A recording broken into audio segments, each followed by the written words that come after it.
Hello everyone, success to sociology पर आप सबका स्वागत है। अगर आप लोग इस चैनल से पहली बार जुड़े हैं तो चैनल को सब्सक्राइब करिएगा। क्लास पसंद आए तो वीडियो को लाइक करिएगा और इस चैनल को और लोगों तक शेयर कर दीजिएगा। यहाँ पर सोशियोलॉजी सब्जेक्ट से एमसीक्यू कराए जाते हैं जो आने वाले एग्जाम के लिए इम्पोर्टेंट है। तो आई होप आप सबकी स्टडी भी अच्छी होगी। तो चलिए आज की क्लास को शुरू करते हैं। आज का पहला क्वेश्चन है यहाँ पर, ह्यूमन सोसाइटी पुस्तक के लेखक कौन है? टलकट Parsons, Robert K Merton, Kingsley Davis, MacIver. Human society पुस्तक के लेखक कौन है? राइट आंसर बताइए।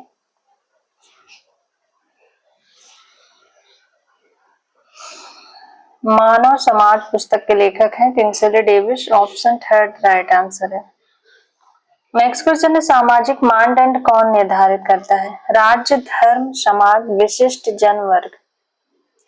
सामाजिक मानदंड कौन निर्धारित करता है? राइट आंसर बताइए।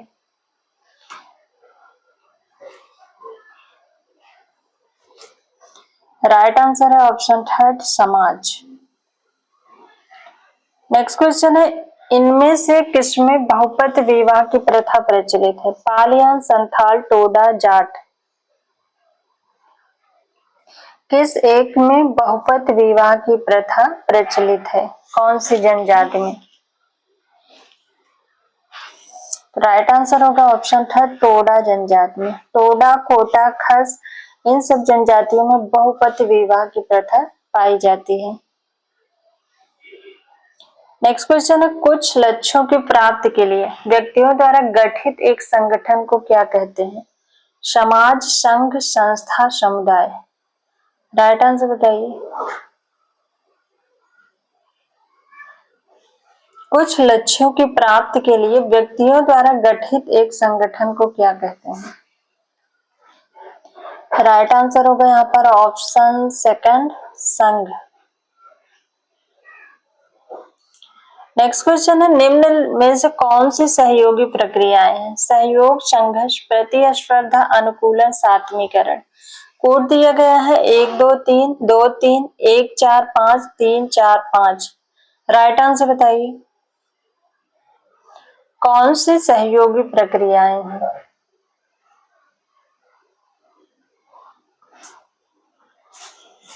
समाज में दो प्रकार की प्रक्रियाएं पाई जाती हैं, सहयोगी और असहयोगी। तो इनमें से सहयोगी प्रक्रियाओं में सहयोग होगा, अनुकूलन होगा और सात्मीकरण होगा। राइट आंसर होगा 1 4 5। ऑप्शन थर्ड यहाँ पर राइट आंसर होगा। नेक्स्ट क्वेश्चन है, प्रकार्यात्मक विश्लेषण आवश्यकताओं के संस्तरण की आवश्यकता दी है। प्रकार्यात्मक विश्लेषण आवश्यकताओं के संस्तरण की अवधारणा किसने दी थी? Robert K Merton, Durkheim, Brown, Malinowski. Right answer बताइए।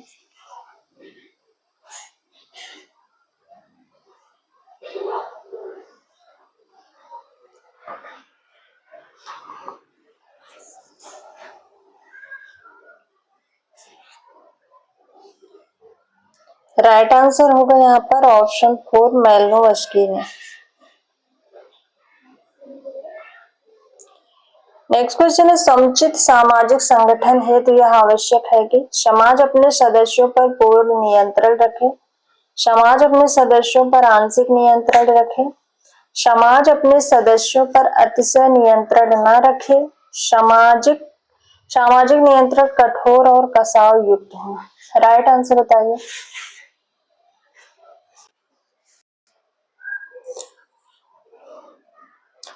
राइट आंसर बताइए। समुचित सामाजिक संगठन हेतु आवश्यक है कि, राइट आंसर होगा यहाँ पर ऑप्शन फर्स्ट, समाज अपने सदस्यों पर पूर्ण नियंत्रण रखे। नेक्स्ट क्वेश्चन है, लैटिन में जेनिटर शब्द का क्या अर्थ है? जैविकी पितृत्व, सामाजिक पितृत्व, रचयिता, उपरोक्त में से कोई नहीं। राइट आंसर बताइए।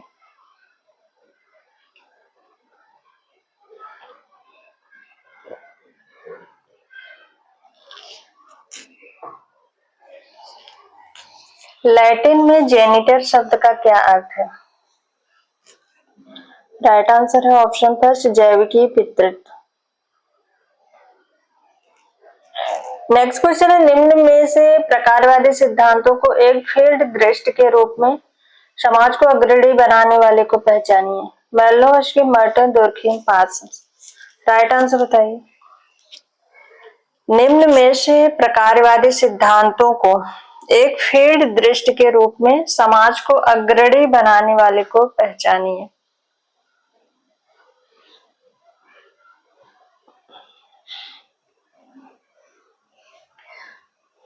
राइट आंसर क्या होगा? राइट आंसर होगा ऑप्शन फर्स्ट, मेलोनोव्स्की। नेक्स्ट क्वेश्चन है, श्रमिक संघों को हम कैसे संबोधित करेंगे? एक व्यवसायिक समूह के रूप में, एक दबाव समूह के रूप में, एक सहकारी समूह के रूप में, एक पारिवारिक समूह के रूप में। राइट आंसर बताइए। श्रमिक संघों को हम कैसे संबोधित करेंगे?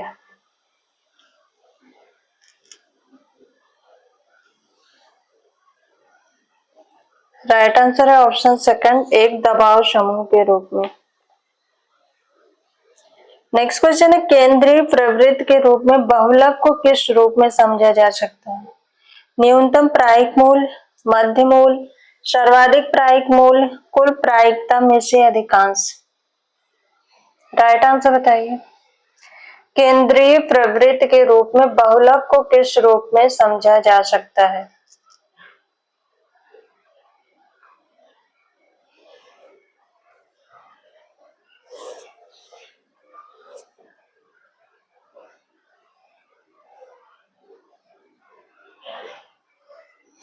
राइट आंसर है यहाँ पर ऑप्शन थर्ड, सर्वाधिक प्रायिक मूल्य।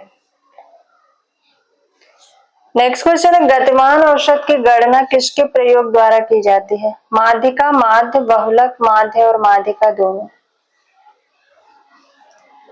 गतिमान औसत की गणना किसके प्रयोग द्वारा की जाती है?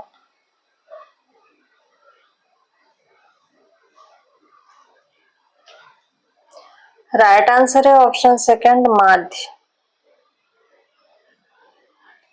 नेक्स्ट क्वेश्चन है, निम्नलिखित में से कौन सी विशेषता परिकल्पना में उपयोग नहीं की जाती है? अवधारणात्मक अस्पष्टता, अनुभवाश्रित सत्यापन, सैद्धांतिक अभिव्यक्ति की कमी, विशिष्टता। किसका उपयोग हम परिकल्पना में नहीं करते हैं? राइट आंसर बताइए।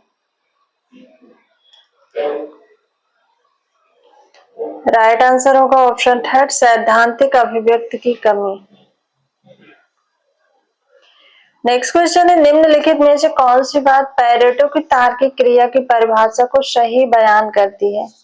वे क्रियाएं जो भावनाओं द्वारा संचालित होती हैं, वे क्रियाएं जिनमें साध्य और लक्ष्य जो है वो स्वनिष्ठता और वस्तुनिष्ठता दोनों से संबंधित है, वे क्रियाएं जिनमें साध्य और लक्ष्य वस्तुनिष्ठता से संबंधित होते हैं, वे क्रियाएं साध्य और लक्ष्य यद्यप वस्तुनिष्ठता से संबंधित होते हैं परंतु स्वनिष्ठता की भावना में भिन्नता होती है।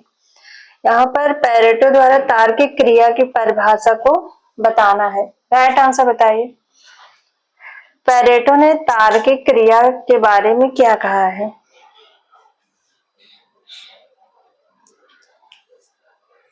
राइट आंसर बताइए क्या होगा?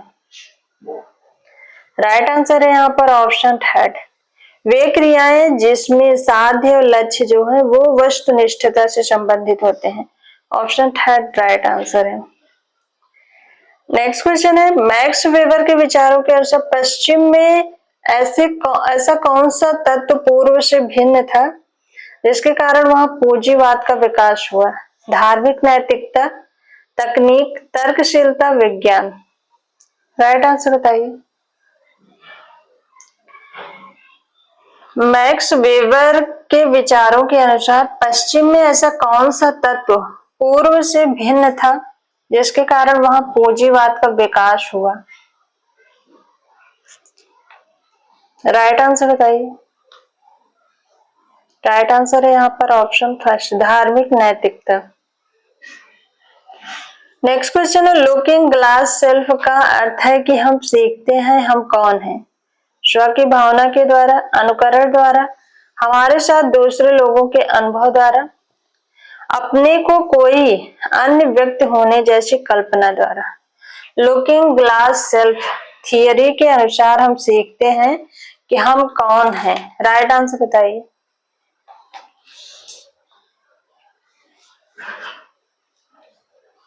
राइट आंसर होगा ऑप्शन फर्स्ट, स्व की भावना के द्वारा।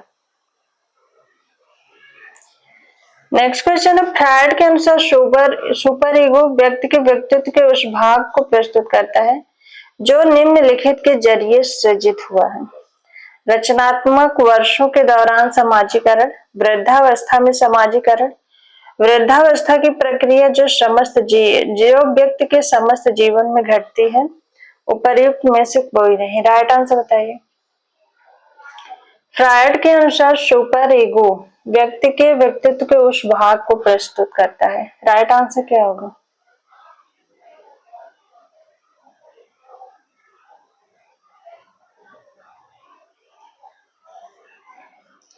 राइट आंसर है ऑप्शन थर्ड, वृद्धावस्था की प्रक्रिया जो व्यक्ति के समस्त जीवन में घटती है। नेक्स्ट क्वेश्चन है, निम्नांकित में से कौन सा सिद्धांत हमें विश्वास दिलाता है कि जाति प्रथा मानवीय नहीं वरन दिव्य मूल की है? प्रजातिगत सिद्धांत, राजनीतिक सिद्धांत, व्यवसायिक सिद्धांत, पारंपरिक सिद्धांत। राइट आंसर बताइए। कौन सा सिद्धांत हमें यह विश्वास दिलाता है कि जाति प्रथा मानवीय नहीं वरन दिव्य मूल की है?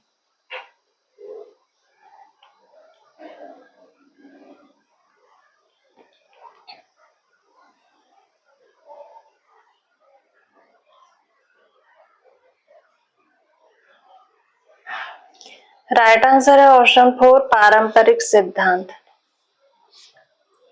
नेक्स्ट क्वेश्चन है, अमेरिकी समाज के अध्ययन में सहभागी अवलोकन विधि के प्रयोग के लिए किसे जाना जाता है? मैलोवस्की को, डब्ल्यू.एफ. व्हाइट को, डब्ल्यू.जे. गुडे को, पी.एफ. हार्ट को। राइट आंसर बताइए।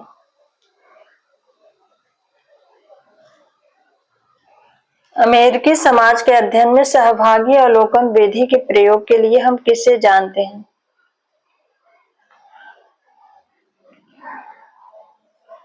राइट आंसर होगा ऑप्शन सेकंड, डब्ल्यू.एफ. व्हाइट।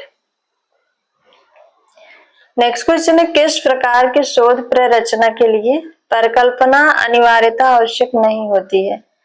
वर्णनात्मक, प्रयोगात्मक, निदानात्मक, अन्वेषणात्मक। राइट आंसर बताइए। किस प्रकार के शोध के लिए परिकल्पना की आवश्यकता नहीं होती है?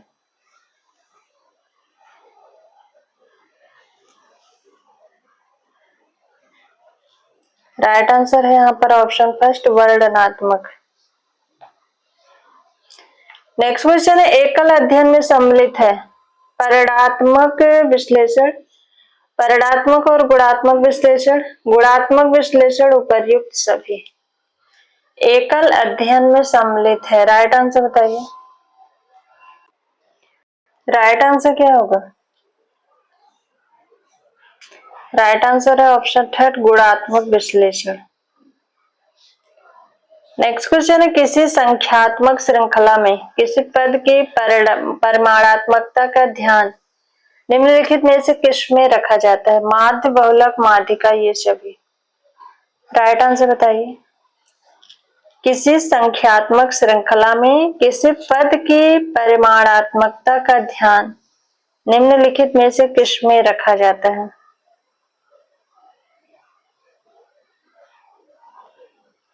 राइट आंसर है ऑप्शन थर्ड, माध्यिका। नेक्स्ट क्वेश्चन है, सर्वेक्षण शोध का संस्थापक किसे कहा जाता है? Charles Booth, P F. Lazarsfeld, Merton, W J. Goode. सर्वेक्षण शोध का संस्थापक किसे कहा जाता है? राइट आंसर बताइए।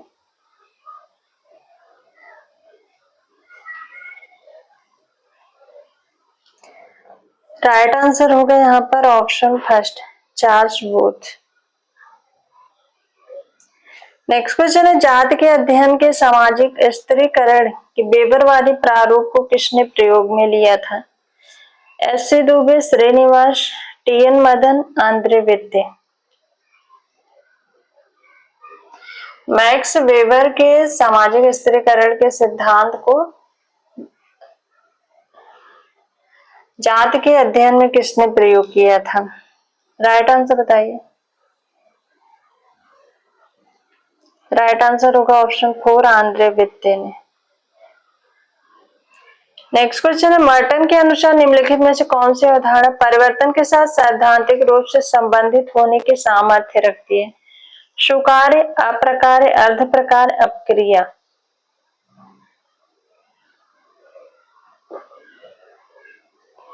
कौन सी अवधारणा परिवर्तन के साथ सैद्धांतिक रूप से संबंधित होने की सामर्थ्य रखती है? राइट आंसर बताइए। राइट आंसर होगा यहाँ पर ऑप्शन 4 अपक्रिया। सो आज की क्लास यहीं तक। आई होप आप सबको ये क्लास पसंद आए। क्लास पसंद आए तो वीडियो को लाइक शेयर और सब्सक्राइब करिएगा। Thank you.